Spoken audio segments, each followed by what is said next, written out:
से गुजर गई। पहले माँ बाप ठोकते रहे, अब बच्चे पीट रहे हैं। सैंडविच है, समझ नहीं आ रहा क्या करें। संस्कारों का स्वाद है इस पीढ़ी के पास, लेकिन आपके पास जो स्वाद है वो बच्चे लेना ही नहीं चाह रहे, वो भी पीड़ा है आपको। आपके पास वो सारी स्मृतियां हैं कि जब हम छोटे रहते थे, एक दो कमरे में परिवार रहता था, अतिथि आ जाए अपना कमरा खोल देते थे लोग। अब एक थाली में 2 लोग खा लेते थे, एक माँ रोटी बनाती थी, 4 बच्चे बैठ के खाते।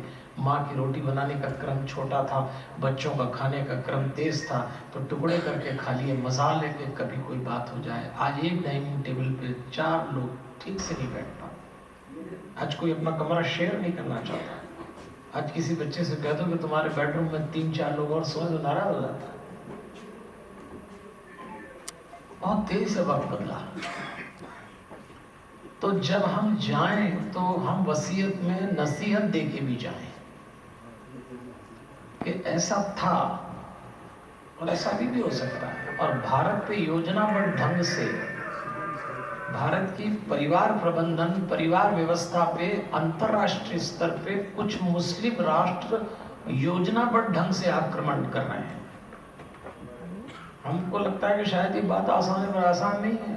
उन लोगों के इरादे वो जानते हैं, जिस दिन भारत के परिवार कमजोर कर देंगे, भारत कमजोर हो जाएगा। ये हमारी सबसे बड़ी ताकत है, ये दांव पे लग रही है। तो आप यदि परिवार बचाना चाहें तो मैं आपको 5 बातें देता हूं, आप 5 बातें बचा लेना, परिवार बच जाएगा। भूषा, भाषा, भोजन, भवन और भजन। इसमें क्रम अगर यूं भी करना चाहें कि भूषा, भाषा, भवन, भोजन और भजन। अब ये 5 बातें दिमाग में बैठाइए। हनुमान जी को बीच में रखते हैं और हनुमान जी के माध्यम से समझते हैं कि ये मसला क्या है। क्योंकि हम सब जितने लोग यहाँ बैठे हैं, सबके जीवन में 5 तरह की रिश्तेदारियां होती हैं जिससे परिवार बनता है। एक होती सगे भाई बहन की, ये पहली रिश्तेदारी है। एक माता पिता के जाए बच्चे, वो सगे भाई बहन है।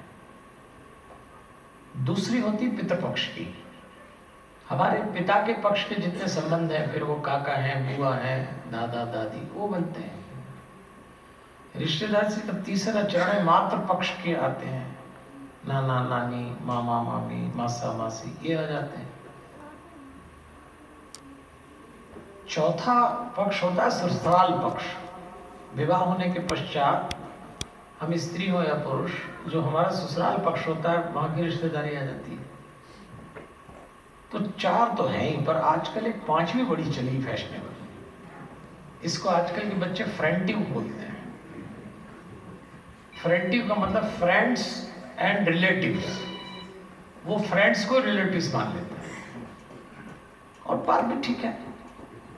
पहले एक मोहल्ले में सब एक बिरादरी के रिश्तेदार रहते थे, तो एक दूसरे के काम आते हैं, बस सब दूर दूर चले गए, तो जो वहाँ काम आ रहा है वो रिश्तेदार है। अब कोई अमेरिका में, कोई अफ्रीका में, ऑस्ट्रेलिया में, कोई बेंगलोर में, अब वहाँ बच्चे रहते हैं, तो जो अपार्टमेंट में होंगे काम, वही फ्रेंड उनके, तो उनको फ्रेंडिव बोलते हैं, वही काम आ रहे हैं। अब ये बिल्कुल नहीं चली, और बच्चे कह भी देते हैं कि हमारे तो खासम खास वही है, बाकी किसी काम के नहीं है।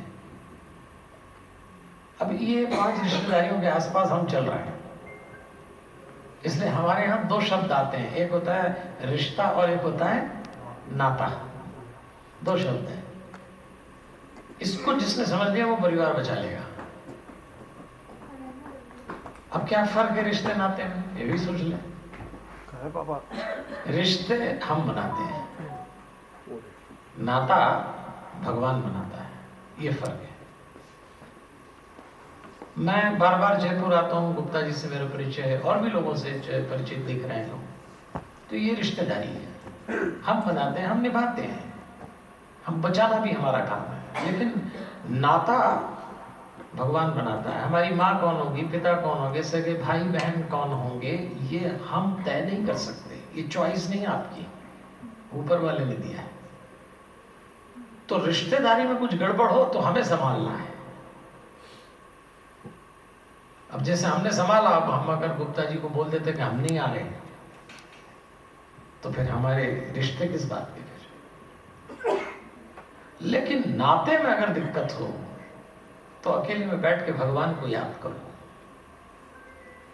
कि ये नाता संभलता नहीं है, आपको ठीक करना पड़ेगा। इसीलिए हमारे यहाँ गृहस्थी को परमात्मा का प्रसाद कहा है कि जो गृहस्थ जीवन है ये भगवान का प्रसाद है। अब नए बच्चे तो बहुत ज्यादा प्रसाद को कुछ समझते नहीं, तो हम उनको कहते हैं तुम्हारी फैमिली लाइफ परमात्मा का प्रोडक्ट है, तो उनको समझ आ जाती है। और प्रोडक्ट ही है। आप कोई इलेक्ट्रॉनिक प्रोडक्ट खरीद कर लाते हैं और अगर इसमें खराबी हो जाए तो आप उसके कॉल सेंटर पे फोन करते हैं, सर्विस के लिए किसी को भेजो और वो भेज भी देता है। बस ऐसे ही समझ लो, गृहस्थी में कुछ गड़बड़ हो जाए, रिश्ते नातेदारी निभाने में दिक्कत पड़े, अपने सगे संबंधियों के साथ एक छत के नीचे दिक्कत आए, तो अकेले में बैठ के भगवान से प्रार्थना करना, उसको कॉल लगाना कि तुम्हारा प्रोडक्ट ठीक नहीं चल रहा है। वो भेजेगा किसी को, कुछ ना कुछ होगा और वो रिपेयर भी करेगा और जरूरत पड़ी तो रिप्लेस भी वही करेगा। लेकिन परमात्मा के बिना परिवार बचाना कठिन है। नातेदारी के मामले में कैसे बचाएंगे? तो ये प्रसाद है। आज जरा सा कोई धार्मिक आयोजन हो, क्या संभाल के प्रसाद लेते हैं, हथेली पर घर ले जाते हैं, गिर न जाए। और ये जो परमात्मा ने परिवार का प्रसाद दिया ये नहीं संभलता हमसे, फिसला फिसला जा रहा है हथेली से। अब देखिए, मेरे तो ज्यादातर यजमान मारवाड़ी हैं, इतना मीठा बोलते हैं, हमसे तो बोलते हैं आपस का नहीं मालूम, बहुत ही मीठा बोलते हैं और सीधे भी नहीं बोलते। किसी मारवाड़ी परिवार के लोगों से जब हम पूछते हैं कि आपकी हवेली तो बड़ी अच्छी, सब ठाकुर जी का प्रसाद है, सीधे ठाकुर जी का प्रसाद। हम बोलते हैं आपका कारोबार तो बड़ा अच्छा है, सब ठाकुर जी का प्रसाद है। हम कहते हैं आपके बच्चे भी बड़े अच्छे, सब ठाकुर जी का प्रसाद है। आपकी पत्नी क्या ये ठाकुर जी का प्रसाद नहीं है? आगे बोले मैं तो खुद ठाकुर जी को ही ढूंढ रहा हूं, यही मिला था। किसी महिला से पूछो तुम्हारे पति, अरे ठाकुर जी को भी और कोई नहीं सूझा। तो मैं तो निवेदन करता हूं कि जिस दिन कोई पत्नी ईमानदारी से और जिस दिन कोई पति ईमानदारी से अपनी पत्नी को और अपने पति को ठाकुर जी का प्रसाद मान ले, उसकी लाइफ की 90% प्रॉब्लम सॉल्व हो जाए, क्योंकि ये प्रसाद है, गृहस्थी। अच्छा देखिए, एक बात और अच्छे से समझ लें, मुझे जितनी देर आपसे बात करना है तो जो भी करना है जम के करना, ताली तो ठीक से बजा लीजिए।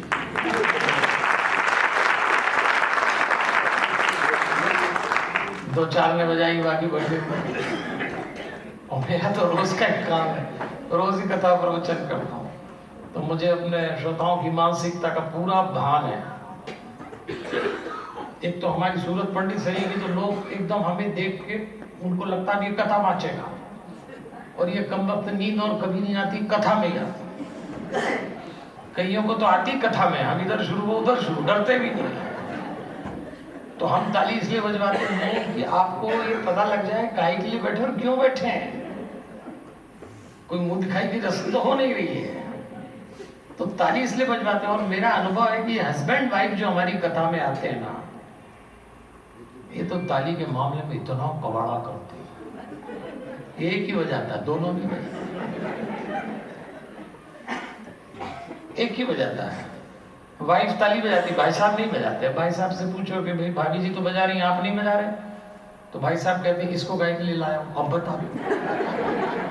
मतलब कथा में तुम्हारे हिस्से की ताली भी घर वाली ठोकेगी। अच्छा कभी हाँ बजा लीजिए, अभी तो बजा लीजिए। अच्छा कभी इसका उल्टा हो जाता, हम देखते हैं कि भाई साहब ताली बजा रहे, भाभी जी नहीं बजा रही, तो हम भाभी जी लोगों से पूछते हैं कि भाई साहब तो ताली बजा रहे हैं, आप नहीं बजा रही। तो भाभी जी बोलती बजाने दो पंडित जी, बजाने दो, एक ढेला घर का काम नहीं करते, कब से खुद की ताली तो बजाएंगे, अब बजाइए दोनों मिलकर ताली। आइए चलते हैं, 5 बातें दिमाग में रखिएगा। आज जो कुछ भी परिवार हमारे पास है वो हमारे बाप दादा के पसीने की सुगंध, परफ्यूम बन के आ रही है। और अब जो पीढ़ी आएगी वो तो शायद जान भी नहीं पाएगी। हमने जब अपना जीवन शुरू किया होगा तो हम सुख और शांति का अर्थ अलग अलग समझते थे। हमारे बाप दादाओं ने बताया था कि बेटा सुख अलग बात है, शांति अलग बात है। सुख मिल जाए पर जरूरी नहीं कि शांति मिल जाए, और शांति न मिले तो सुख ज्वालामुखी का ढेर है, दोनों का कॉम्बिनेशन है। अब जो पीढ़ी आई वो इन बातों को कोई फर्क नहीं रखती। अब तो बच्चे जो हमारे घर में पैदा हो रहे हैं वो तो आंख खोल के देखते हैं, हर घर में एयर कंडीशन लगा हुआ है, सबके अपने अपने कमरे हैं, काम करने वाले कर्मचारी हैं, 2-4 गाड़ियां खड़ी हुई हैं। उनको तो लगता है ये सब भगवान स्कीम में देता है। उनको तो मालूम भी नहीं उनके बाप दादा ने किस परिश्रम से अर्जित किया है, वो जान भी नहीं पाएंगे। इसलिए उनके लिए सुख और शांति का भेद ही खत्म हो गया। ये बात कौन समझाएगा उनको? तो पहली बात, आज जो परिवार हमारे पास आया और हम जो छोड़े उसमें समझना आप थोड़ा। एक छोटी सी कहानी है। एक दादाजी थे परिवार में, जमींदार थे। तो भोजन करके पान खाने का शौक था, और पान खाते तो पान कुतरने के लिए उनके पास कुतरनी थी। कुतरनी तो समझता ना, टूथपिक। लोग हाथी के दांत की थी, महंगा काम था, लेकिन दादाजी पैसे वाले थे तो वो हाथी दांत की कुतरनी से कुतरते। अब वो कुतरनी लाल हो गई पान के कारण। एक दिन दादाजी मर गए तो दादाजी अपनी कुतरनी बड़ी संभाल के रखते, छोटी सी अलमारी थी उसमें। अब दादाजी मरे तो उनका सामान निकाला लोगों ने, अगली पीढ़ी ने। तो उसने कहा ये क्या है? जरूर दादाजी ने संभाल के रखा, मतलब कुछ ना कुछ पूजा का आइटम होगा, पूजा बहुत करते थे। तो उन्होंने कहा ये कोई देवता है, इसको फेंको मत, संभाल के रखना। तो एक पीढ़ी ने बढ़िया पैकेट बनाया सिंहासन टाइप का, उसमें बैठा दिया, नाम रख दिया कुतरनी देवता, क्योंकि कुतरनी जैसी दिखती है। लेकिन दादाजी ने सिंदूर चढ़ाया जब तो लाल है, पान सिंदूर बन गया, कुतरनी देवता बन गई। एक पीढ़ी और निकल गई, फिर अगली पीढ़ी आई। उसने कहा इससे भी बड़ा मकान बनाएंगे डिसमेंटल करके, थोड़ा लॉन वॉन भी जमीन ले ली। तो उन्होंने कहा दादाजी का देवता, उसको क्या छोटे से उसमें रखेंगे? लॉन में एक बड़ा मंदिर बनाओ और कुतरनी की शेप का एक बहुत बड़ा शिवलिंग बनाओ, उसमें कुतरनी डाल दो। अब जो दूर से लोग आए देखने, उन्होंने कहा इतना बढ़िया बंगला, और ये बोले मंदिर है, ये बोले अपने दादाजी के देवता है। क्या नाम? बोले कुतरनी देवता। कुतरनी देवता चल गए। फिर एक और पीढ़ी आई, उस पीढ़ी के मित्र लोग हैं, उन्होंने कहा गजब का शेप है इस देवता का। और फिर उन्होंने कहा इन्हीं के कारण जो कुछ है आज हमारे पास है। उन्होंने कहा फिर तो हम भी बनवाएंगे एक। कुतरनी देवता के 3-4 मंदिर बन गए। किसी को याद भी नहीं रहा कि उससे पान कुतरा जाता था। हमारे घर की परंपराएं आगे जाते जाते ऐसी हो जाएंगी। क्या हम देना चाहते हैं और क्या बच्चे ले लेंगे? सावधान रहिए, बहुत सावधान रहिए। तो आइए पहले हम बात करते हैं भूषा, भाषा, भवन, भोजन और भजन। तो भूषा की बात करते हैं। देखिए सज्जनों, भूषा का सामान्य अर्थ होता है वेशभूषा, ड्रेस कोड। लेकिन जो कपड़े आप पहने, मैं इसकी बात नहीं कर रहा। आप जो फैशनेबल कपड़े पहने, साधारण पहने, इंडियन पहने, और जो भी आपको कपड़े पहनना है वो अपनी जगह है। लेकिन परिवार की भूषा क्या हो? तो 2 बातें हैं। एक होता है वस्त्र और दूसरा होता है आवरण। वस्त्र की विशेषता होती है कि शरीर के किस अंग को दिखाना और किस अंग को ढकना, ये वस्त्र की विशेषता है। लेकिन आवरण का अर्थ होता है पूरा ढक दिया जाए। आवरण मतलब रहस्यमय, अंदर क्या चल रहा है। हमारे परिवारों में हम लोग आवरण ओढ़ के बैठ गए, रिश्तों का आवरण ओढ़ लिया। आज घर में पत्नी पति से बात करती तो बात करते समय पत्नी के मन में ये बात उठती कि जो पुरुष मेरे सामने बोल रहा है, खड़ा है, मैं जिसके साथ रह रही हूं, क्या ये वही है जिसको मैं जानती हूं भीतर से? आज पुरुष को अपनी पत्नी के साथ बात करते समय लगता है जिस स्त्री को मैं बाहर से देख रहा हूं, जान रहा हूं, उसके साथ जी रहा हूं, क्या वो भीतर से भी वही है जिसको मैं बाहर से देख रहा हूं? एक आवरण उड़ा हुआ है। माँ बाप ने माँ बाप का, बच्चे ने बच्चे होने का, पत्नी ने पति, पति ने पति, सास ने सास, और आवरण ठीक नहीं है। लेकिन फिर हमें कौन सा ऐसी भूषा अपनाना चाहिए? तो परिवार में सबसे अच्छी भूषा कहां बड़ा होना और कहां छोटा होना सीखिए। आज घर टूटी इसीलिए रहे कि मैं बड़ा तू छोटी, माँ बाप को लगता है हम बड़े, बच्चे माने, बच्चों को लगता है ये बड़े हैं तो क्या सब कुछ अपने हिसाब से करा लेंगे। कहां बड़ा होना, कहां छोटा होना, ये आर्ट है। आज हम लोग बाहर बड़े पद पे होते हैं, हमारा बड़ा नाम होता है, हम घर आते हैं बड़े के बड़े ही चले आते हैं, और घर में कोई बड़ा नहीं होता, घर में सब समान होते हैं। हनुमान जी से सीखिए। आपको याद होगा जब सुंदरकांड में हनुमान जी महाराज चले तो देवताओं ने सुरसा नाम की राक्षसी को हनुमान जी की परीक्षा लेने के लिए भेजा। मैं संक्षेप में बता रहा हूं, कथा आपको मालूम है। तो सुरसा ने हनुमान जी की परीक्षा लेके लिए मुंह फैलाया, जस जस सुरसा बदन बढ़ावा, तासु दून कपि रूप दिखावा। सुरसा बड़ी, हनुमान जी बड़े, सुरसा बड़ी, हनुमान जी बड़े।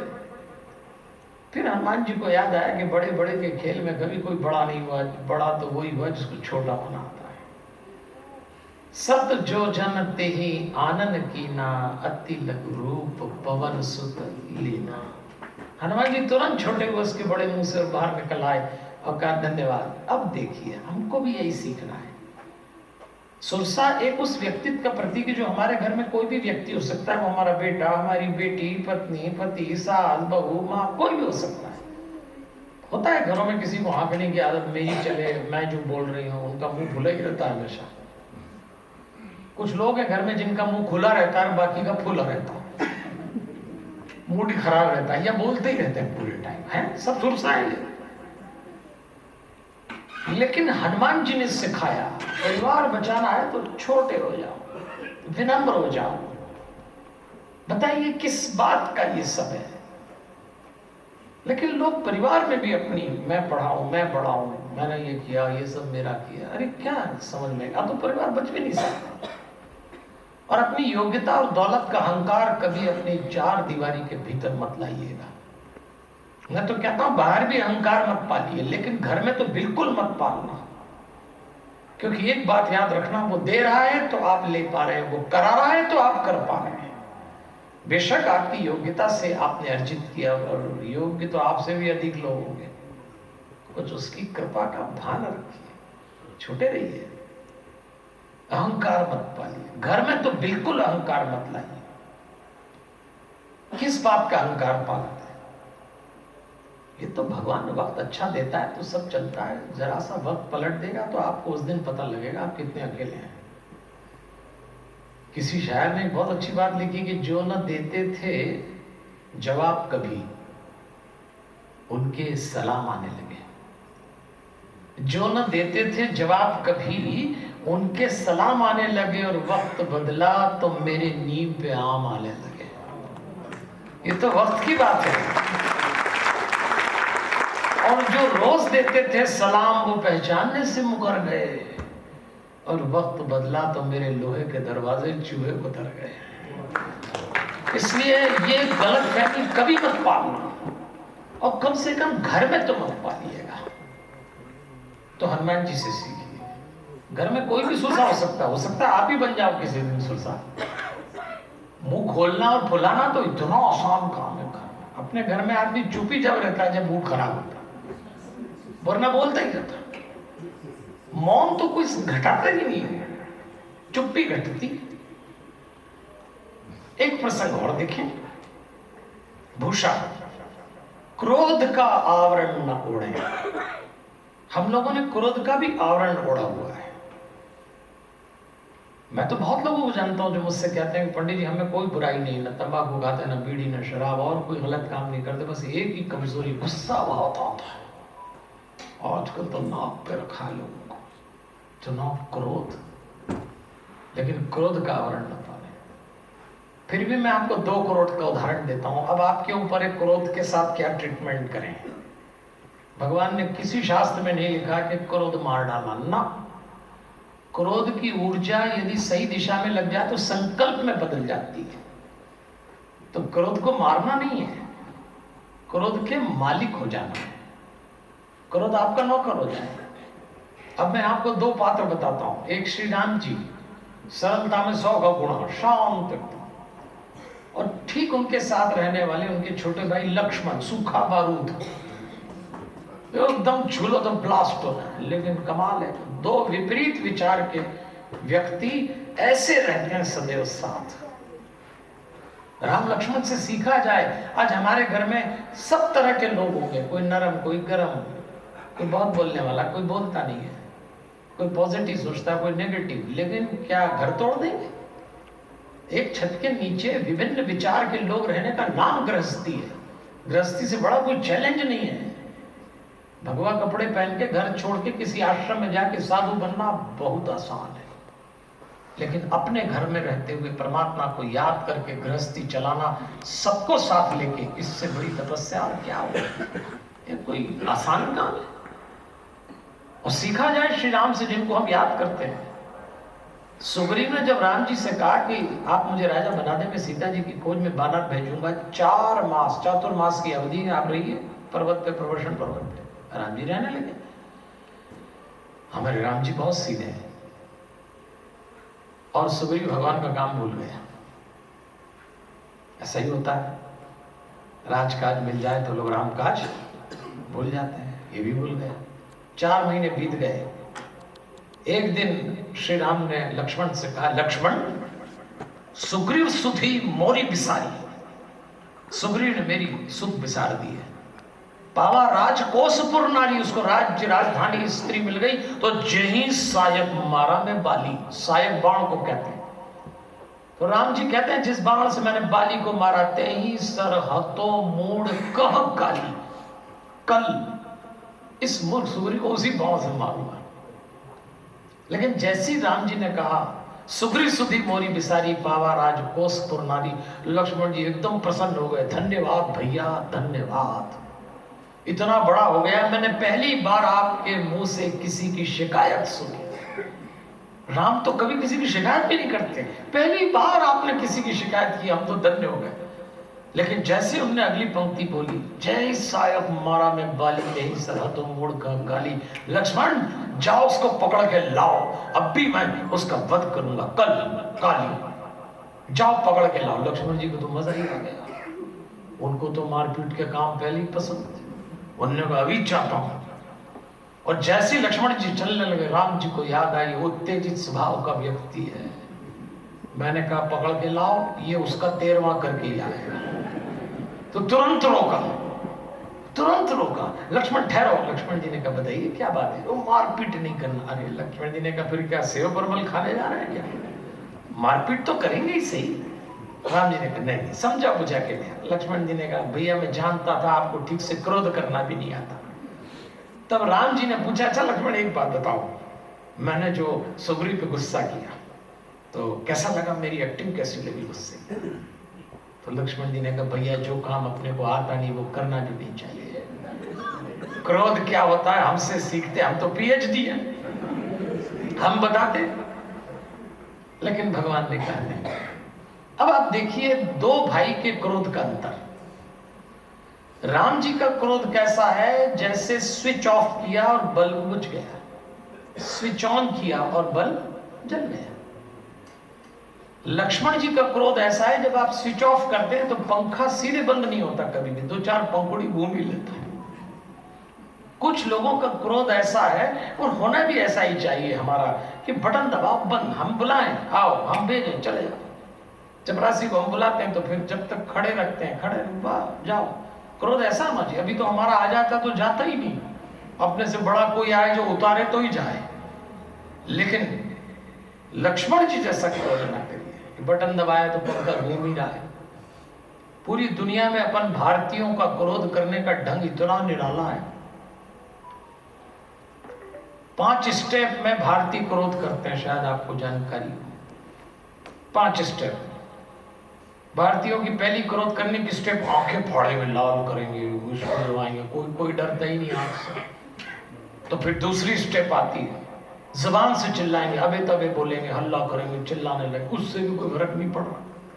तो तीसरी स्टेप भारतीयों की बड़ी मौलिक है, पैर पटक के जाएंगे। अब पैर का क्या लेना देना, पर वो पैर पटकेंगे, गुस्सा आ रहा, वो नहीं रहा काम।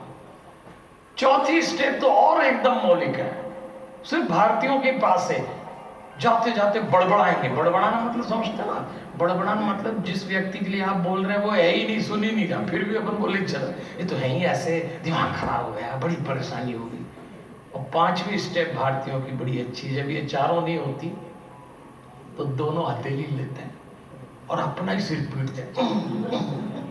आपने नहीं पीटा होगा, लेकिन मनोवैज्ञानिक कहते हैं कि इंसान 50 साल की उम्र में 5 बार कभी ना कभी जरूर करता है। ऐसा क्रोध किस काम का, पंखे की तरह घूम रहे हैं, राम जी जैसा हो। क्रोध की भूषा में बोल रहा हूं, परिवार में क्रोध का आवरण बिल्कुल नहीं होना चाहिए। सहज सरल प्रेम युक्त अपनापन लिए करुणा के साथ, घर इसी का नाम है। क्रोध करना पड़ेगा, लेकिन राम जी जैसा करिए, लक्ष्मण जी जैसा करिए। हमारे हनुमान जी से सीखिए, कहां बड़ा होना कहां छोटा होना। मैंने सुरसा का प्रसंग बताया, चलो वो तो नॉर्मल एटीट्यूड था। जब रावण ने हनुमान जी की पूंछ में आग लगाने का आदेश दिया, पावक जरत देखी हनुमंता, अग्नि को जलता देख के हनुमान जी तुरंत छोटे हुए और फिर देह विशाल परम हरुआई, तुरंत बड़े हुए। उनको मालूम था कि मुझे कहां छोटा होना और कहां, क्योंकि मुझे लंका जलाना है। ये एक टेक्निक है। आज हमारे घरों में इतने दुर्गुण घुस गए कि घर हमारा लंका जैसा हो गया है। तो हमें हनुमान की तरह कहां बड़ा होना कहां छोटा होना, इन दुर्गुणों से निपटना पड़ेगा जो किसी रूप में आ गया। इसलिए कहां छोटा होना कहां बड़ा होना। भूषा का मतलब ये है, समझिए, भूषा का मतलब ये है। एक हमारे शास्त्रों में बात चलती, अभी और कभी। एक घटना सुनाता हूं आपको मैं। महाभारत के काल की घटना है।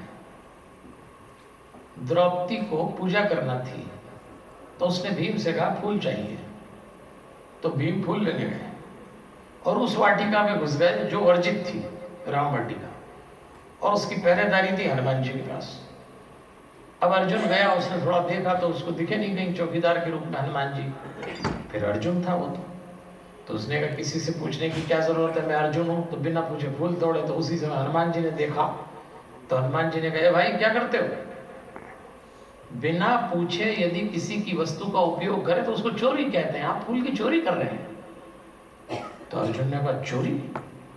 तो अर्जुन ने कहा जानते हैं आप मैं कौन हूं और किसके लिए फूल ले रहा हूं? मैं अर्जुन हूं और श्री कृष्ण की पूजा के लिए फूल ले रहा हूं। अब पता नहीं हनुमान जी उस दिन क्या मूड में थे। वैसे तो हनुमान जी बहुत विनम्र है, लेकिन उस दिन हनुमान जी के मुंह से भी निकल गया, हाँ ठीक है, बोले जिसका तो भगवान चोर है फिर उसका चेला तो होगा ही, ले जा ले जा। अब तो अर्जुन का दिमाग ही खराब हो गया कि मेरे भगवान को चोर बोल रहे। हमने कहा आपका परिचय? बोले मैं हनुमान। अब अर्जुन भी भरा हुआ था, तो उसने कहा बड़ी बड़ी बातें कर रहे हैं, मेरे जैसा धनुर्धर कोई हुआ? आपके राम धनुर्धर थे, लेकिन उनको सेतु बनाना पड़ा तो पत्थरों से बंदरों से पत्थर गिरवाया ही हो। मैं होता ना तो तीर से बना लेता। अब हनुमान जी भी चार्ज हो गए, या मेरे भगवान को ऐसा बोला। अब वो दोनों भिड़ गए। उसने कहा कि मैं, तो फिर हनुमान जी ने कहा फैसला हो ही जाए। क्या जानता है तू राम के बारे में? इतना बड़ा धनुर्धर है तो चल बता, आज तेरे बाणों से तू पुल बना के बता, अब मैं उस पे चलूंगा जिस पत्थर के पुल पे हम सब चले। क्या जानता है तू? अर्जुन ने कहा अभी बना देता हूं। बोले अच्छा ठीक है, तूने पुल बनाया और यदि मैं पुल पे चला और पुल टूटा? तो अर्जुन ने कहा मैं क्षत्रिय हूं, यही चिता बनाऊंगा और बैठ जाऊंगा, प्राण दे दूंगा। हनुमान जी ने कहा ठीक है। उसने पुल बनाया और जैसे हनुमान जी ने पैर रखा वो धड़ाम से गिर गया। हनुमान जी ने कहा देख लिया? अर्जुन को लगा। अर्जुन ने कहा कि ठीक है, चिता तैयार है, मैं भी तैयार हूं। और हनुमान जी ने कहा भी ये मरने पे उतर आया, बात भगवान तक पहुंचेगी सही। तो देखो भगवान हनुमान जी ने बुलाया, अर्जुन देख अपन दोनों की बात किसी तीसरे ने नहीं सुनी, बात खत्म हो गई, हम भी भूल जाएंगे, हम किसी को नहीं कहेंगे, तू भी किसी को मत कहना। अब जा अपने घर जा टूट टाट गया। अर्जुन ने कहा मैं क्षत्रिय हूं, मैंने जो प्रतिज्ञा ली वो पूरी करूंगा, मर के ही मानूंगा। हनुमान जी ने कहा अच्छी मुसीबत आई है, अब ये तो मरे बिना नहीं मानेगा। हनुमान जी ने भगवान को याद किया गई तो उसी समय एक ब्राह्मण आया और ब्राह्मण ने पूछा क्या बात है, ये कैसी चिता? तो उन्होंने कहा देखो भी ऐसी ऐसी घटना घट गई। तो उस ब्राह्मण ने कहा ये घटना तो आप दोनों के बीच में घटी, कोई सबूत भी तो होना चाहिए, प्रमाण चाहिए। तो एक काम करो, फिर से तू बना पुल, फिर से आप चढ़ो, प्रमाण मैं दूंगा, फिर उसके बाद निर्णय करेंगे। हनुमान जी ने बोला मैं बचाने जा रहा हूं, ये उसका पूरा ही कर्म कांड करके छोड़ेगा। अब ये कहां से ब्राह्मण आया? अच्छा बोले चलो फिर बना लेते हैं। अर्जुन ने फिर बनाया। हनुमान जी ने कहा कि बोलो, बोले पुल तैयार, हम भी तैयार। हनुमान जी कूदे लेकिन पुल नहीं टूटा। हनुमान जी उस कोने तक गए, पुल नहीं टूटा। अब हनुमान जी को भी तनाव, और जब हनुमान जी लौटे तो पुल नहीं टूटा। अरे हनुमान जी फिर गए। हनुमान जी ने कहा ये तो कमाल हो गया, मेरे वजन से नहीं टूट रहा। उसी समय हनुमान जी की निगाह उस ब्राह्मण पे पड़ी तो उन्होंने देखा उस ब्राह्मण की बगल में से रक्त निकल रहा। हनुमान जी ने तुरंत नीचे झांका तो देखा कृष्ण भगवान खड़े हुए, छोटी उंगली लगा के उस पुल पे। हनुमान जी कूदे, बोले महाराज ये क्या किया आपने? आप पुल संभाले हुए, मैं ऊपर से चढ़ा हुआ कूद रहा हूं। मैंने उस ब्राह्मण की बाह में देखा आप ही ब्राह्मण बन के आए, आप ये क्या कर रहे हैं महाराज? तो भगवान कृष्ण बोले देखो भाई हनुमान, मेरे लिए तो तुम दोनों ही भक्त हो, तुम दोनों उलझ जाओ तो मुझे तो आना ही है, इसको भी बचाने आना है, तो मैं भी तुम्हारे प्राण की भी इसके प्राण की भी रक्षा करना। तब अर्जुन को भगवान ने कहा अर्जुन ये हनुमान है, इनका दर्शन कभी व्यर्थ नहीं जाता, तुम्हें सौभाग्य से इनके दर्शन हुए, ये कुछ ना कुछ देंगे। ये ऐसा देवता है कि जिसका स्मरण व्यर्थ नहीं जाता, उसका दर्शन कैसे व्यर्थ जाएगा? ये देंगे तुझको, मांग ले। अर्जुन देखने लगा हनुमान जी। तो हनुमान जी ने कहा देख एक समय आएगा जब युद्ध होगा, मैं दो तरह से तेरी मदद करूंगा। आज देता हूं, तेरे रथ की ध्वजा पे विराजूंगा, और जब भीम गर्जना करेगा तो मैं उसकी गर्जना में वायु बन के उसको और भयंकर बना दूंगा। तब अर्जुन से कृष्ण जी कहते हैं ये जो दो आशीर्वाद दिए हैं ये संभाल के रख ले, क्योंकि जीवन का नियम है जो अभी मिल रहा है जरूरी नहीं कि उसका उपयोग अभी करें, जो अभी मिल रहा है उसका उपयोग कभी करना है। ये जीवन का सिद्धांत है। आज अभी जो जीवन हम जी रहे हैं, कभी जब हमारे बच्चे इस जीवन को जिएंगे तब हम क्या छोड़ के जा रहे हैं, हमारे अभी में उनका कभी शामिल होना चाहिए, तब जाके जीवन इतनी दूर कुछ ना कुछ छोड़ के जाए। क्या छोड़ के जाएं? आप अपने परिवार की तरीके से रखिए, लेकिन देवियों और सज्जनों, आप कितने बड़े व्यक्ति हों लेकिन घर में सामान्य रहें, कोई आवरण न पड़े, घर की भूषा एकदम खुली हुई होना चाहिए। बाहर की दुनिया में तो कंपटीशन चलता ही है, और करिए आप।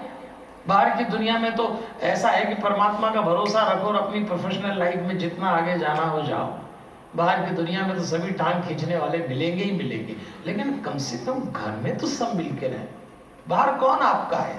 सब संबंधों के नाते होते हैं, ज्यादातर सब उपयोगिता पे चलते हैं बाहर। आप खूब आगे निकलिए, बाहर तो निंदा भी होगी, सभी होगा। बाहर की दुनिया के लिए तो मैं एक पंक्ति कहा करता हूं, अपनी ईमानदारी और परिश्रम से काम करते रहिए, दुनिया चाहे जो बोले। अपना परिश्रम, अपनी ईमानदारी मत खोना, अपना वैष्णव धर्म मत खोना, उसके आधार पे काम करिए। मेरी हस्ती का तुम क्या हिसाब रखोगे साहेब? मेरी हस्ती का तुम क्या हिसाब रखोगे साहेब? हजारों मशहूर हो गए हमें बदनाम करते करते, इसलिए आप तो अपना काम करते रहो, दुनिया अपना काम करती रहेगी। आइए अब चलते हैं भाषा। हमारे घरों की भाषा क्या होना चाहिए? देखिए, घर की भाषा एक ही भाषा, प्रेम की भाषा, लेकिन हमारी भाषा कैसी? आपको याद होगा जब पहली बार किष्किंधा कांड में श्री राम को हनुमान जी मिले तो ब्राह्मण का वेश बना के गए, और जब हनुमान जी राम जी से अपनी बातें रखते हैं, वक्ता तो बहुत अच्छे थे हनुमान जी, लेकिन मीठे भी बहुत थे। तो राम जी ने लक्ष्मण से कहा कि ये जो व्यक्ति बोल रहा है जिसने ऋग्वेद का अध्ययन न किया हो, जिसने यजुर्वेद न पढ़ा हो, जिसने सामवेद की शिक्षा न ली हो, वो व्यक्ति ऐसा बोल ही नहीं सकता। ये कोई प्रकांड विद्वान है। इसके मुख की आकृति, इसके नेत्र, इसकी भौहें, इसका मस्तक, इसके शब्द इतने परिपक्व हैं, इतने माधुर्य वाले हैं। रीझ गया लक्ष्मण।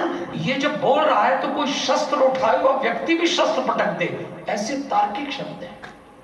ऐसे थे हमारे हनुमान जी। पहली मुलाकात में राम तारीफ कर रहे हैं। तो अगर हम हनुमान भक्त हैं, हनुमान चालीसा बोलते हैं, तो हमारी भाषा भी बहुत मीठी होना चाहिए घरों में। और घरों में अपनी भाषा को मीठा बनाना हो तो एक प्रैक्टिस करना चाहिए। सुबह होकर शाम हो, अपनों से मिले, के घरों से मिले, घर में होके बाहर हो, जरा मुस्कुराइए, जरा मुस्कुराइए। ये घर की भाषा, जरा मुस्कुराइए, जरा मुस्कुराइए। आप ही लोगों से बोला 3 बार बोला, आप तो ऐसे बैठे हो जैसा मेरा अंतिम प्रवचन है। अभी माला ही पहना दोगे मेरे फोटो पे। अरे जरा मुस्कुराइए। और जब मैं आपसे कहता हूं जरा मुस्कुराइए तो इसलिए नहीं कह रहा इस हॉल में मुस्कुराओ।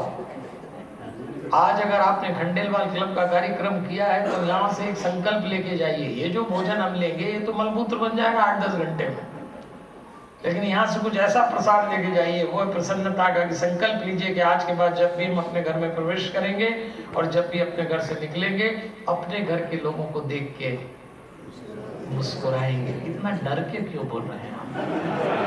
मुस्कुराएंगे। आज अगर आप स्पाउस के साथ आए हैं तो आज नियम बना लें। आज के बाद जैसे ही अगर आपको घर जाएं तो पत्नी पति को देखकर, पति पत्नी को देखकर आज रात को तो एकदम क्या करना है, एक खाक बेहोश भी होगा। बहुत पत्नियों ने अपने पति को और बहुत पतियों ने अपनी पत्नी को घर में मुस्कुराता ही नहीं देखा, एक्टिंग करना देखा। और दूसरी चीज, मिठास बहुत लाई। भक्त कभी कर्कश नहीं होता। अगर हम सब भक्त हैं और जो हैं तो हमारी वाणी में इतनी मिठास होना चाहिए जैसे हनुमान जी की वाणी। हनुमान के भक्त को तो बहुत मीठा बोलना चाहिए। तो एक संकल्प और लें, मुस्कुराने का तो आपने ले ही लिया है, लेकिन आज घर जाएं बहुत मीठा बोले एक दूसरे से। आज तो घर जाते ही पत्नी को पति देखकर और पति को पत्नी देखकर आज एकदम इतना मीठा बोले, आइए बैठिए कुछ लीजिए। आप बोल के तो देखो ना, हार्मोनल चेंजेस हो जाएंगे। अब बताइए, ये भी डर है, ये भी डर है। ये सब क्यों है? क्या हो जाता है? तो भाषा हमारे परिवार की। अगर आप हनुमान भक्त हैं तो हनुमान जी की भाषा अत्यधिक। देखो आपको मैं एक बात बताता हूं, 3 बातें होती किसी भी भाषा में: विश्वास, भरोसा और संतोष। परिवार की भाषा में जब परिवार का एक सदस्य दूसरे सदस्य से बात करे तो 3 बातें उसमें होना चाहिए। सुनने वाले को लगना चाहिए कि ये जो बोल रहा है मुझे इस पर विश्वास है, मुझे इस पर भरोसा है, इसकी वाणी में संतोष है। ये 3 गहने हैं भाषा के, पारिवारिक भाषा के। सीता जी उदास थी, त्रिजटा से कहती है अशोक वाटिका में मैं मरना चाहती हूँ। डीप डिप्रेशन, सुसाइडल टेंडेंसी यदि किसी में आ जाए तो वो डीप डिप्रेशन के लक्षण है। जनक की बेटी श्री राम की पत्नी सीता जी त्रिजटा से कहती है मरना चाहती है। हनुमान जी बैठे बैठे सुन रहे हैं। फिर हनुमान जी उनसे बातचीत करते हैं। आप कभी सुंदरकांड पढ़िए, उसमें ये आता है, कपि के बचन सब प्रेम सुनी उपजा मन विश्वास। पहली चीज, हनुमान जी ने सीता जी से बात की तो सीता जी को विश्वास पैदा हो गया कि हाँ ये व्यक्ति है, मेरा है, मेरी मदद करेगा। आज हम घर में किसी से बात करें तो उसको विश्वास रखना चाहिए, मैं छला नहीं जा रहा, ये दिखावा नहीं है। सीता मन भरोसा तब भयो। फिर आई पंक्ति, सीता जी को भरोसा। विश्वास और भरोसे में फर्क है। विश्वास वर्तमान पर टिकता है, भरोसे में भविष्य भी होता है।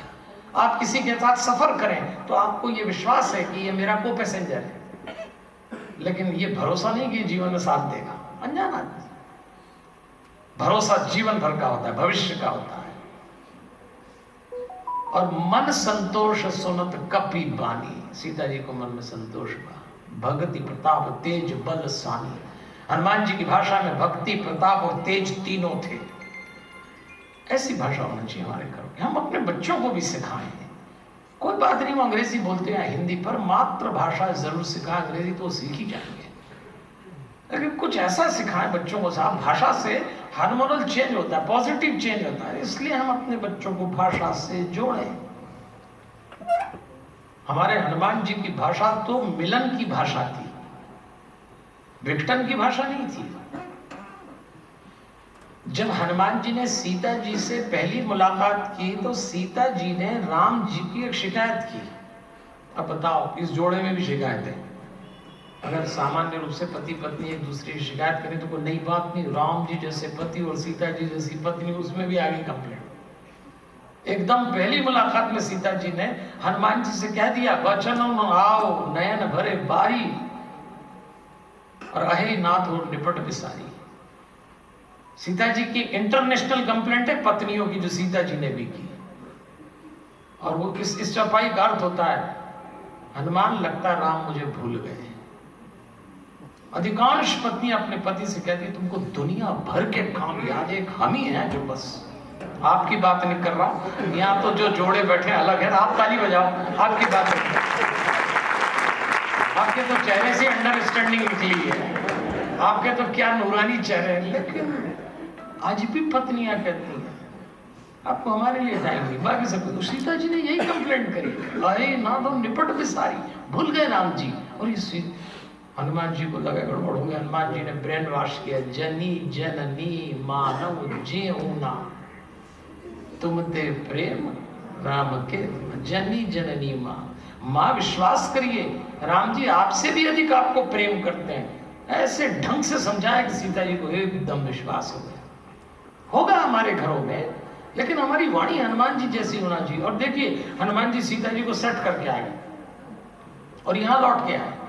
आपको सुंदरकांड का एक प्रसंग याद होगा कि राम जी ने हनुमान जी, सबने कहा भाई हनुमान जी ने कमाल कर दिया, और ये तो चलो राम जी ने कहा ठीक है। अब अकेले में बुलाया हनुमान जी को, इधर हनुमान। हनुमान जी ने कहा बोलिए। थोड़ा भीड़ भाड़ तो खड़ी थी बंदरों की।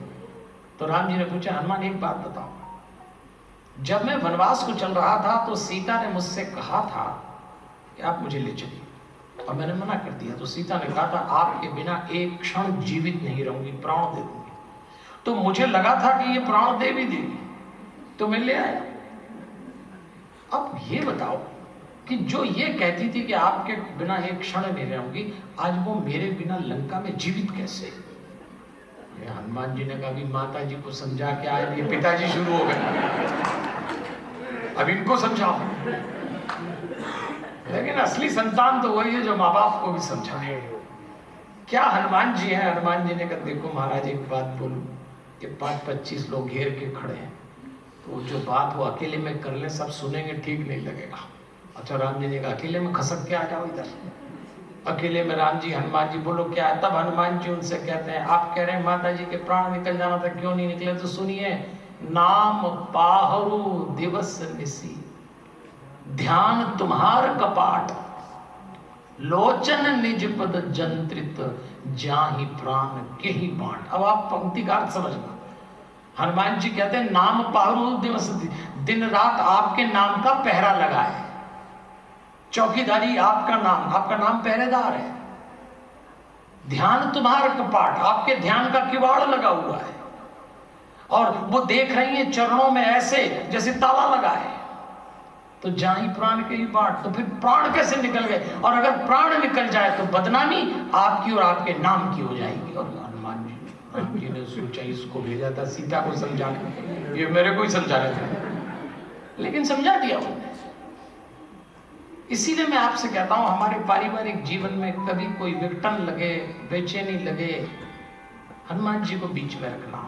हमसे कई लोग कहते हैं अरे पंडित जी आप कहते हो हनुमान जी गृहस्थी के देवता, जिनका अपना कोई घर नहीं, अपनी कोई घरवाली नहीं, अपने कोई रिश्तेदार नहीं, वो क्या हमारी निपटाएंगे? पर मैं आपसे फिर कहता हूं सीता राम जी के बीच में भी अगर मिसअंडरस्टैंडिंग हो जाए तो ये निपटाते हैं। तो हमारे जीवन में होना चाहिए भाषा है, इस भाषा में बोलिए, अपनी दलील में वो करामात पैदा कर, कैसी भाषा होना चाहिए। किसी शायर ने लिखा है कि अपनी दलील में वो करामात पैदा करके अंधा भी तेरी दुकान से आईना खरीद ले। ऐसी दलील होना चाहिए, ऐसे शब्द हमको ऐसा करना पड़ेगा। नहीं तो भाषा अगर हम इन बच्चों को नहीं समझाएंगे। देखो हमारे पहचान का एक जोड़ा है, आदमी का नाम मांगीलाल, उसकी घरवाली का नाम चंचला है, वो हमारी कथा सुनने आते। अब आप भारत में देखना, शास्त्रों में कथाओं में भाषा कितनी मीठी होती है, इतना लालित्य होता है। एक प्रसंग में शिव जी ने पार्वती जी से जब बातचीत की तो पार्वती शिव जी से जो पूछती हैं उस पूछने के पहले जो अलंकार लगाती है वो सुनिए, ऐसी होना चाहिए। बड़े उससे पूछती हैं, हे सर्वेश्वर, हे भूतेश्वर, हे त्रिपुरारी, हे व्रतधारी, ऐसा बोलना चाहिए। ऐसे जरा ऐसा ही नहीं किताब कहाँ सुन रहे हो, ऐसा थोड़ा भूमिका बनाओ। आप शिव पुराण में पढ़ना, उसके बाद शिव जी जब पार्वती जी से बात करती है, शुचिस्मिते, हे शुभे, हे कल्याणी, हे प्रिय, हे मृदु भाषणी, ऐसा बोलते हैं। अपन बोलते हैं ऐसा। हमारी कथा में वो मांगीलाल चंचला कथा सुनने आते, जब मैं ऐसा बोलता था कि इतना मीठा बोलना चाहिए पत्नी को, हे शुचिस्मिते, हे शुभे, हे कल्याणी, हे प्रियते, हे प्रियभाषणी, हे मृदु भाषणी, तो वो नोट करता मांगीलाल। हमने कहा चलो किसी को तो प्रवचन का असर हुआ, कम से कम अपनी घरवाली को जाके आज मीठा तो बोले। दूसरे दिन हमने प्रवचन में पूछा चंचला जी से कि ये इतना नोट करते हैं तो वाणी में कुछ परिवर्तन आया, आपको बोलते हैं कुछ मीठा? बोले अब ये तो नहीं मालूम, पर पंडित जी आप ये जितने नाम लेते हैं, शुचिस्मिते, कल्याणी, प्रिय, मृदुभाषणी, ये नोट तो करते हैं। मैंने कहा फिर आपको नहीं बोलते? बोले कुछ नहीं, पड़ोस वाली मिसेस शर्मा को भी SMS करते रहते हैं व्हाट्सएप। जो काम ठीक से करना चाहिए वो करना चाहिए, भाषा का दुरुपयोग करना। आइए तुरंत चलते हैं अपन ने भूषा समझी, भाषा समझी, अब आते हैं भवन में। देवियों और सज्जनों, कभी सुंदरकांड पढ़िएगा, और जब आप सुंदरकांड पढ़ते होंगे तो उसमें हनुमान जी सीता जी को ढूंढ रहे हैं, सीता जी नहीं मिल रही, तो हनुमान जी ने एक भवन ऐसा देखा जिसमें मंदिर अलग था, वो विभीषण का था। 6 विशेषता विभीषण के घर में थी। लंका में रहने के बाद हनुमान जी गए और हनुमान जी विभीषण को राम जी से मिलाए। 6 विशेषता हमारे घर में होना चाहिए, बहुत संक्षेप में बता रहा हूं। पहली विशेषता, भवन एक पुनि दीप सुहावा, हरि मंदिर तहाँ भिन्न। हमारे भवन ऐसे होना चाहिए, एक भगवान का मंदिर होगा, सबके यहाँ होगा। पर आपने कभी सोचा है कि मंदिर क्यों है? मंदिर एनर्जी पॉइंट है। आज से संकल्प लीजिए कि जब भी घर से बाहर जाएं, मंदिर के सामने खड़े होकर बोलें कि मैं जा रहा हूं, पीछे घर के लोग हैं, इनकी रक्षा करना, मैं बाहर जा रहा हूं, मेरी रक्षा करना। और एक नियम बनाएं, जब मंदिर में प्रणाम कर लें तो फिर घर के किसी मेंबर से बात ना करें और निकल जाएं। आप एनर्जी पॉइंट से एनर्जी ले लें। और नियम बनाएं, जब आप घर आए तो प्रवेश करते समय न माँ से, न पिता से, न पत्नी से, न बच्चे से, पति, सबसे पहले उसी घर में जाके आमद दीजिए। महाराज आ गए, सब सलामत है, प्रणाम। उसके बाद किसी से बात करें, तब मंदिर होने की सार्थकता है। भवन एक पुनि दीप सुहावा, हरि मंदिर तह भिन्न बनावा, रामायुध अंकित ग्रह शोभा बरनी न जाई। दूसरी विशेषता, विभीषण के घर पे शुभ चिन्ह लगे थे। हमारे घरों में भी शुभ चिन्ह, तिलक हो, स्वस्तिक हो, उटपटांग फोटो, ये वो कुछ तो भी लगा देते हैं, कहीं कहीं भूत का फोटो लगा दिया, सावधान, ऐसा मत करिए, पॉजिटिव लगाइए।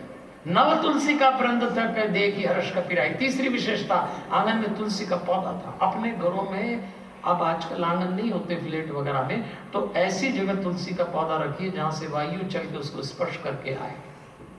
तुलसी पॉजिटिविटी का पौधा है। और मैं तो माताओं बहनों से कहता हूं, संध्या के समय हमारी घर की कोई भी बहन बेटी एक दिया तुलसी को जरूर लगाए, आप देखेंगे कितनी पॉजिटिविटी आएगी।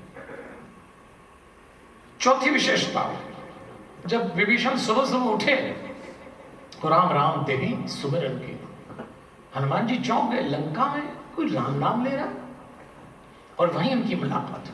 हमारे घर में सुबह का जो पहला संवाद हो वो परमात्मा के नाम से जुड़ा हुआ, मिठास के साथ। और मैं तो कहता हूं, अगर आपको पत्नी को देख के या पति को देख के जय श्री कृष्ण बोलने की इच्छा ना हो तो फिर जरा मुस्कुराइए, ये भी एक काम है भगवान का। एक दूसरे को देख के पर हम जब कहते हैं भाई सुबह सुबह वाइफ को देख के मुस्कुराओ, सुबह सुबह हस्बैंड को देख के मुस्कुराओ, तो हमसे तो कई लोग बोलते हैं अरे साहब सुबह से इनको देख लो तो बाकी दिन भर न मालूम कहाँ उठाते फिर। बताओ तुम्हें अपने घर में कॉन्फिडेंस नहीं तो हम क्या करेंगे? कहीं तो देखते ही नहीं घर वाली काम हुआ घर वाले का, तुम तो दूर ही रहो।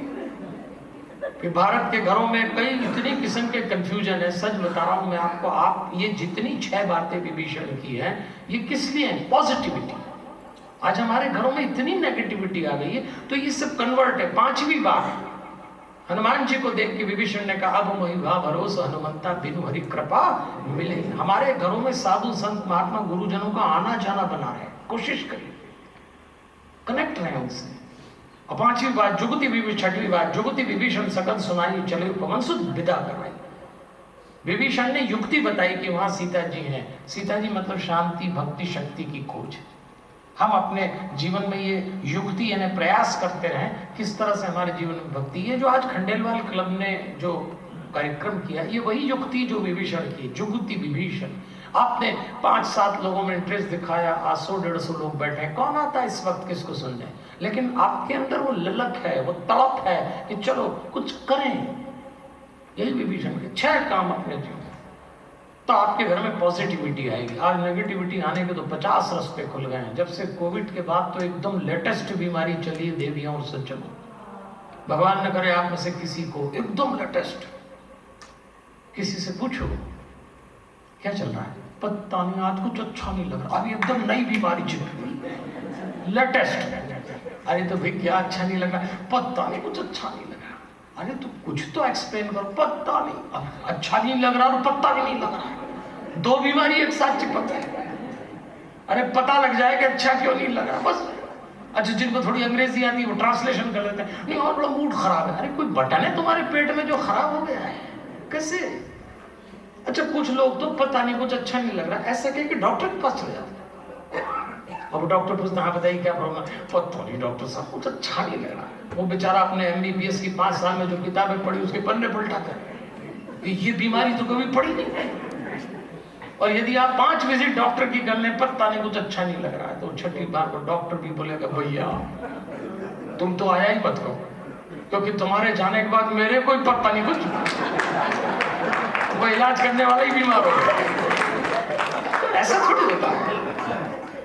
हमको मालूम होना चाहिए कि हम अपने घर की नेगेटिविटी को कन्वर्ट कैसे करें। सारा खेल कन्वर्जन का है। और अगर आप भवन लेके बैठे हैं, आज सबके पास अच्छे अच्छे मकान हैं, तो मैं निवेदन करूंगा 4 चीजों से रक्षा करना। पहला रिश्तों की, रिश्तों को बहुत गरिमा देना। मकान कितना ही बड़ा हो, कितना ही महंगा हो, पर रिश्तों से मूल्यवान नहीं है, पहले उसकी गरिमा। दूसरी चीज टीवी से घर को बचाना।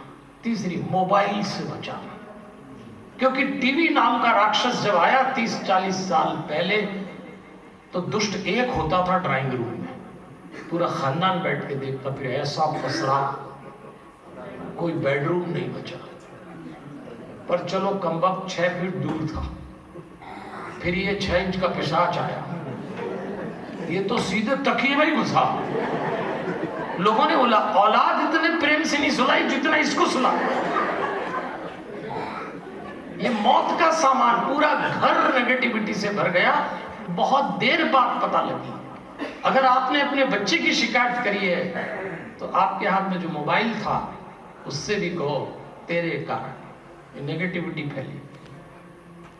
तो पहला रिश्तों का मान करिए, टीवी मोबाइल के सदुपयोग को समझिए। और चौथी चीज कर्मचारियों से अत्यधिक सावधान रहें और सम्मान पूर्वक व्यवहार करिए। जो कर्मचारी नाम के आइटम है, देवियों और सज्जनों, कर्मचारियों ने भारत के घर उजाड़ दिए, आप भी निपट जाओगे। एक कर्मचारी एसोसिएशन की सबसे बड़ी अध्यक्ष कौन है? मंथरा। मंथरा को तो पहचानते आप? क्या कबाड़ा किया था उसने? 1 नंबर की दासी थी। आपके घर में कई मंथराएं घूम रही होंगी, ध्यान रखना। मंथरा का काम ही इधर की उधर लगाना। सास बहू में लड़वाने में तो PhD होती है। एक तो सास बहू को वैसी अकल नहीं होती, वो बहू में ही खोई रहती, सास में उसको लगता है। देखो अब वैसे तो वैसी सास तो अब कोई बची नहीं। 30-40 साल पहले जो सासें होती थी, क्या फायर ब्रांड सासू, अब तो ऐसी सास मिलना ही बंद हो गई। अब तो सारी सास जो कभी अंगूर होती थी किशमिश हो गई। नहीं तो पहले सास तो मिट्टी की भी बुरी थी, रुई की चुभती थी, अब रही नहीं सास। तो आपको जानकारी पता नहीं, कभी मैंने दी नहीं तो आपको अपडेट कर देता हूं कि मंत्रा भारत में 50 साल पहले एक पोस्ट पे बैठती थी, कर्मचारी थी छोटी सी, लेकिन एक पोस्ट पे बैठती थी मंत्रा, हमारे घरों में भी 50 साल पहले। उस पोस्ट का नाम था सासू जी। ओह, जितने घर टूटे ठीक रहा सासू के सिर पे। फिर मंत्रा ने पोस्ट छोड़ दी, पद पोस्ट बदल ली, फिर कहां गई? अब बहू के अंदर बैठ गई। अब लोग बहू लाने में पसीना छूटा। हम तो कई घरों में जाते लोग पंडित थोड़ा एक्स्ट्रा आशीर्वाद देना, बहू लाना। क्यों बहू क्यों लाना? वो डर क्यों लग रहा है बहू लाने में? भाई बेटी विदा करी तो बहू लाने में क्या डर है? तो उनको डर यही है क्योंकि बेटा तुमने जैसी बेटी से अप्लाई करी सामने वाले ने वैसी अपनी कर दी, अब लो ले को घूम। बहू से क्यों डरते हैं? बहू कोई खराब होती है। लेकिन अब तो मंत्रा बहू से भी निकल गई। अब मंत्रा कहाँ गई लोग हमसे पूछते हैं। तो आपके जैसे एक समझदार ने हमको बताया कि मंत्रा न सासू में बैठी न बहू में, फिर कहाँ गई? बोले बहू की माँ में घुस गई। आप ताली बजाओ, आपको पता होगा। डायरेक्ट कंट्रोल मायके से होता है जी आजकल। सास ससुर की चाय में शक्कर डलेगी कि नहीं डलेगी ये भी वहां से आप लोगों की बात नहीं कर रहा, आप तो सूरत से अलग साथ आपकी बात नहीं कर रहा। लेकिन भवन बचाइए। एक छोटा सा निवेदन करता हूं, अपनी बेटी किसी घर में दे तो आप रुचि तो लेना बेटी के ससुराल में, पर हस्तक्षेप मत करना। जिन घरों में मायका का हस्तक्षेप होगा उन घरों में शकुनी की तरह महाभारत की भारत लिखी मंथरा की तरह राम राज्य बिखर गया। इंटरेस्ट लीजिए, इंटरफेरेंस मत करिए, ये विधान है। इसका अत्याचार हो, अनुचित हो तो करना ही हस्तक्षेप, पर हस्तक्षेप मत करिए। रुचि करिए, बेटी दी तो रुचि लेंगे, पड़ा हस्तक्षेप मत करिए तो अपने आप सेट हो जाएगा। भवन बचाइए। आइए तुरंत चलते हैं, भोजन बचाइए। हनुमान जी ने सीता जी से सारी बातचीत करने के बाद कहा, सुनो माँ तो मोही अतिशय भूखा। माँ मुझे बहुत भूख लगी। तो सीता जी ने कहा, अरे हनुमान इतनी देर से अपन बातचीत कर रहे हैं, मैं स्वयं वंदनीय हूं और तुझे अभी भूख लगाई। तो हनुमान जी ने कहा था, माँ एक माँ ही तो ऐसी होती जिसको देख के बच्चे को भूख लगती है। और ये सही है। अगर संतान भोजन करे और उसका पेट न भरे तो पिता को पता नहीं लगता, लेकिन माँ आज भी जान जाती है कि इसका पेट नहीं भरा, कुछ तो है। इसलिए भारत के घरों में, घर में भी जो घर था वो रसोई घर कहलाता था। बैठक कक्ष है, शयन कक्ष है, शयन घर नहीं कहते, आप बैठक घर नहीं कहते, लेकिन रसोई कक्ष नहीं कहते, रसोई घर है। घर में भी जो घर है वो रसोई घर है। और क्यों घर है? क्योंकि वहां की प्रधान कवि मां हुआ करती थी। मां के स्पर्श का निकला हुआ अन्न संस्कार बन के चलता था। आज भी बहुत सारे लोग ऐसे हैं जिनके सामने 4 थाली रख दो और उसके माँ के हाथ की थाली तो आदमी पहचान जाता है। माँ के हाथ की चपाती, उसका स्वाद जीवन भर नहीं जाता है लोगों को। अभी भी हमारे भगवान कृष्ण दुनिया के मालिक ने जब अवतार लिया और यशोदा जी ने एक गाल पे चाटा मारा, ब्रह्मांड के मालिक ने माँ का चाटा खाना स्वीकार किया। और कृष्ण कहा करते थे, जिसने माँ के हाथ की चपाती और माँ का हाथ का चाटा नहीं खाया उसने जिंदगी में क्या खाक खाया। इसका स्वाद है। ये नियामत सिर्फ ऊपर वाले ने औरत को माँ बना के दी कि उसकी हथेली से जो तरंगे निकलती। इसलिए मैं माताओं बहनों से आज कहता हूं, आपने रसोई से कंट्रोल छोड़ा तो घर से कंट्रोल गया। जितने बच्चों को हम दोष दे रहे हैं, ये जितने उपद्रवी, हाइपर एनर्जेटिक, जिद्दी, इसके पीछे कहीं ना कहीं अन्न भी काम कर रहा है। अब बच्चियां इतनी पढ़ती, हमारी माताएं मैंने सब पढ़ी लिखी, तो वो पुरानी माताओं जैसी तो रोटी नहीं बनाती। तो मैं तो निवेदन करता हूँ कि यदि आप रसोई न बना, देखो अपने रसोई में बहुत बड़ी झंझट चलती है, आप ठीक कर सके तो कर लीजिए। मेरे कहने पे कई माताओं ने सुधार किया। हम क्या करते हैं, आटा तो बाई से गुंदवाते हैं, रोटी अपन उतारते हैं, जस्ट उल्टा। माँ की हथेली अगर आटे गूंदने में लग जाए तो रोटी कोई और सेक ले तो चलेगा। आपकी हथेली का स्पर्श जिस जिस अन्न में लगे वो काम आप जरूर करो। और यदि आप इतना ना कर सकते हो तो अगर कर्मचारी रसोई बना रहा है तो परोसगारी घर की। जब मैं माँ शब्द कह रहा हूं तो माँ मतलब जन्म देने वाली का मतलब नहीं है। जन्म देने वाली को जननी बोलते हैं। माँ जननी से अलग शब्द है। माँ तो आपकी बहन भी है, आपकी बेटी भी है, आपकी पत्नी भी माँ है। वो पद है भारत के घरों में। तो आपके घर में यदि माँ बहन बेटी का स्पर्श है भोजन में, कम से कम परोसगारी में, तो भी दोष दूर होगा। और यदि आप परोसगारी भी न कर पाए तो आपके घर के बच्चे जो भोजन कर रहे हों और अगर माँ सामने बैठ के देख ले, ऊपर वाले ने माँ के नेत्रों में भी वो ऊर्जा दी है कि वो विष भी अन्न होगा और शांति से खाएगा। इतना तो अन्न पे नियंत्रण रखना ही पड़ेगा। भोजन बचाइए, ये मेरा आग्रह है आपसे। भोजन बचाइए, नहीं तो गया काम से। और अब भजन बचाइए।